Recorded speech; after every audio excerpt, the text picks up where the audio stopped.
Week 37 Mounjaro results. Hi, Kerry here, and welcome to my Mounjaro journey. I want to thank everybody that has viewed my videos, liked, subscribed, and made comments. I really appreciate you, and I appreciate this whole community. I appreciate the fact that there is groups of people. There are Facebook groups, there are TikToks, the people on YouTube. I watch it. I try and watch everybody's videos. I'm a bit behind this week because we're all doing it differently. It's all our own journeys, but we're all on the same. We want to get fit and healthy for whatever reason, for our own health benefits, because we want to spend time with our children, our grandchildren, or basically we want to do things that we haven't been able to do for a long time. So this week, I want to talk about why we're not losing weight. And because Emmy X, she put a comment on one of my videos and said that she's been on week 8, I think it's a bit longer now, but week 8 on 5 milligrams, and she's not lost a bean yet. Now, there's a couple of reasons for that. First reason is we've got to remember that Mounjaro at 2.5 and 5 milligrams is only the loading dose. It's there to get us ready and basically help us with side effects for when we go up to the higher doses. Now, some people respond really quickly, like they just need to remain on 2.5 because they feel full all the time, there's no food noise, and they're losing weight, so they don't need to move up. Me, I was on 2.5 milligrams, and I think it was the 3rd week when I started getting the hunger pains, and quite intense hunger, like hunger you've never known probably. And I knew I needed to move up, so that's why went on to the 5s. But I've stayed on the 5s because the food noise is not there. I have a reduced appetite. I quickly feel full. Sometimes if I do get any hunger when I eat, I then feel full. So I'm happy to stay on the 5 milligrams, and I'm also losing weight. But that's not everybody. That is some of us that are hyper responders. Now, other people don't feel the effects until either 7.5 or even 10 milligrams. And only then do things start kicking in and start losing weight, or start getting the noises gone, the reduced appetite, all of the things that the GLP and the GLP-1 is doing for us, because that's basically what it's there for. It's to enhance our insulin sensitivity. So you've probably got less of an insulin sensitivity than even I've got, so that might be the reason why it's not kicking in as quick.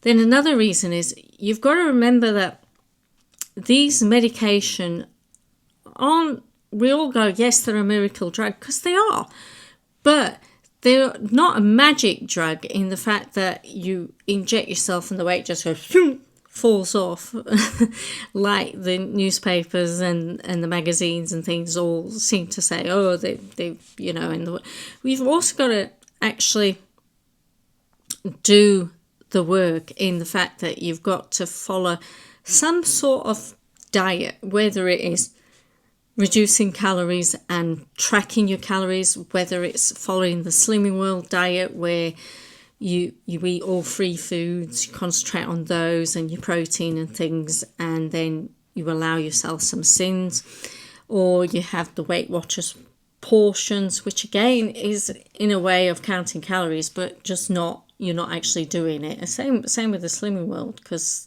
the free foods are the ones that are really low in calories that you can eat a lot, although pasta isn't that low in calories.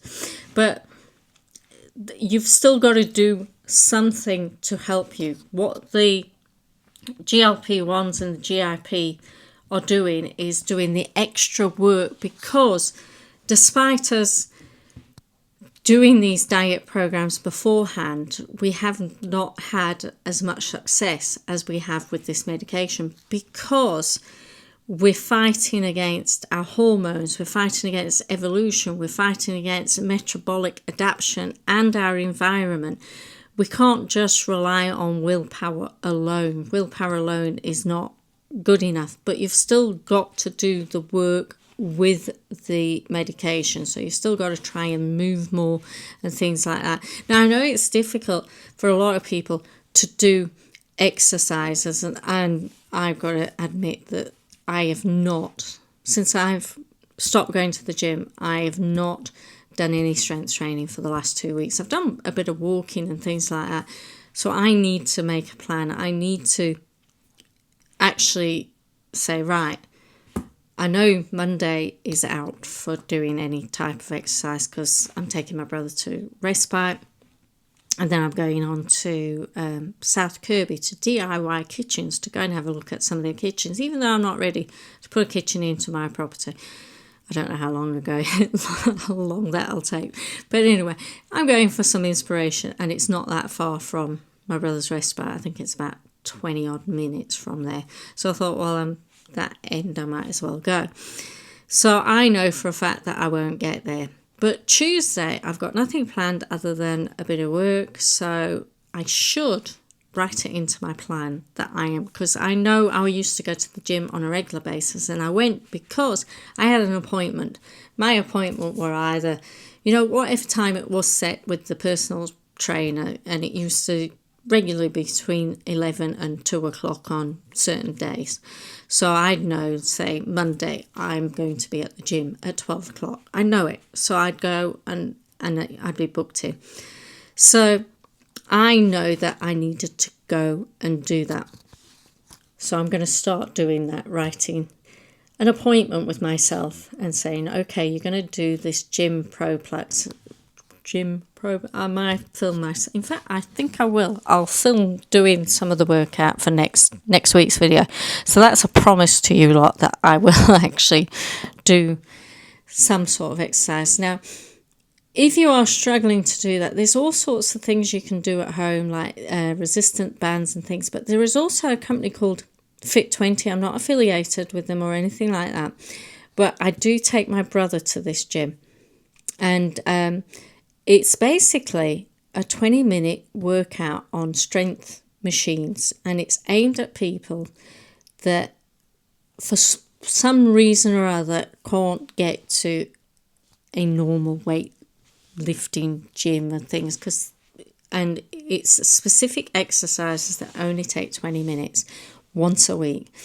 Now, it's not cheap. It's £133, I think, a month, and you're basically having 80 minutes of exercise, so 1 hour and 20 minutes over a month.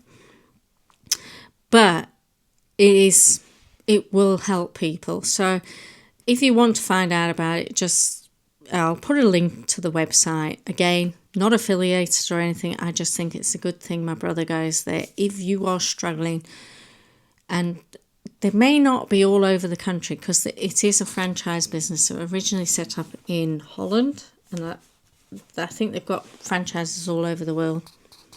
But Sheffield was the first. In fact, Stocksbridge, Fox Valley was the first in the UK. But they're all over now. So again, I'll put a link that may help you. There's lots of YouTube videos out there to help.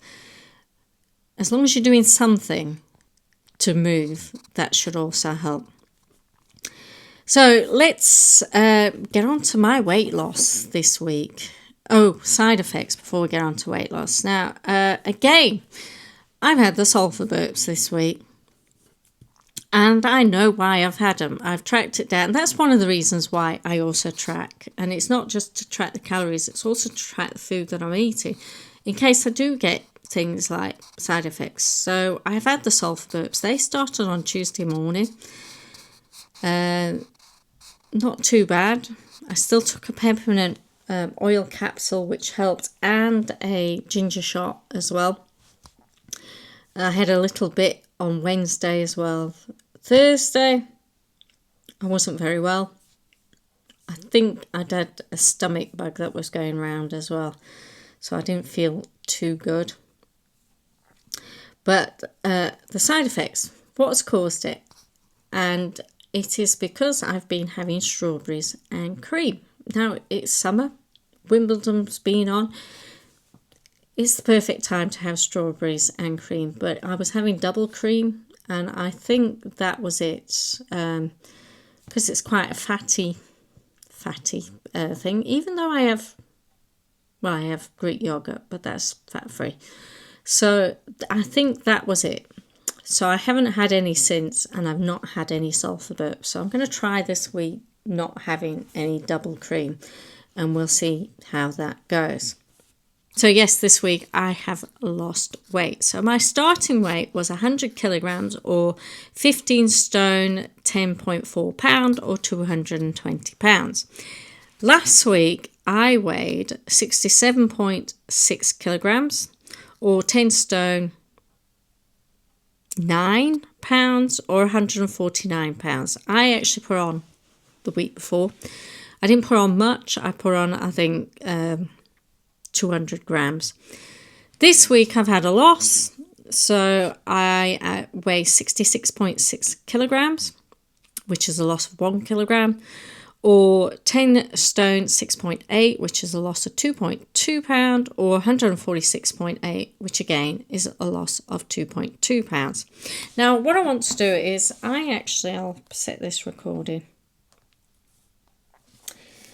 so that you see, I actually decided to weigh every day and actually officially chart it. So I've used Shotzi again, AFit app to Shotzi, and you'll see the weight has basically gone down, and then it shot up for a bit, then it went down, and then it shot up for a bit, and then it went down. I want to just show you that this is what happens. You do have natural weights, natural fluctuation, and you shouldn't get upset about it, because it can be with what we're eating. Have you had too much salt intake? Have you got water retention? Is it the heat that's doing it? Have you eaten something extra that just doesn't suit your body, or whatever? It is the journey. So I also want to talk about the compounding effects. So if you look at my results here, this is my journey. You can see that I've had ups and downs on that map. And that's what you need to look at. The overall journey is going down, and it doesn't matter that there's been little bumps along the way. And if you've only lost a pound or half a pound, or not even that, like less than half a pound, it is still a loss, and you've still got to celebrate that loss, because it's going to compound over time until it all goes down in one direction, until you get hopefully to your target weight.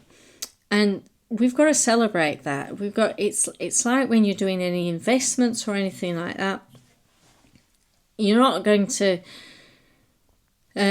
save huge amounts of money until you actually start saving it, until you actually say, right, I'm going to put a pound to one side, and if you can do a pound every week, that adds up to £52 a year, which is not a lot, but it's £52 if you were looking at it in weight loss and you lost a pound every week. That's £52 that you no longer weigh. You have lost that, and that's a huge amount of weight. So that's what we've got to look at. We've got to look at the compounding effect rather than the week by week effect of losing weight. So all the videos that you see where people say, I have lost over 5 stone, I've lost over 6 stone, I've lost over 4 stone and all that, is because it's taken weeks for us to get there. Yes, there are the hard, really hyper sensitive people that can lose weight like a stone in a week and things like that, but they are one-offs. The normality is losing a little bit. And again, if you're not losing weight in pounds or kilograms, measure yourself, take photographs, and you'll see from previous photographs that your face has got thinner, your neck has got thinner. You'll see that you've got bones appearing where you've never had bones before. So use those. Take your measurements as well. And that reminds me, I've not taken any measurements since April, I think. So you need to take those. Try on a smaller size of clothes. You know, even if you go to the charity shop, just to try them on there. Like, I went to the charity shop the other day and I instantly walked up to the 18-20 rail and I was like, no, you're not there. You're over here now. You can come over here. And it is a mindset thing. So every little bit of thing will help you. So even if it's not showing on the scales, it will show in photographs, it will show in your clothes, and it will show with the waist measurements. So I want to leave you on that note. I want to thank everybody. And if you like this video, don't forget to hit the like button. If you haven't already subscribed, why not hit the subscribe button so that you can be notified about any other videos that I make. And I'll see you next week.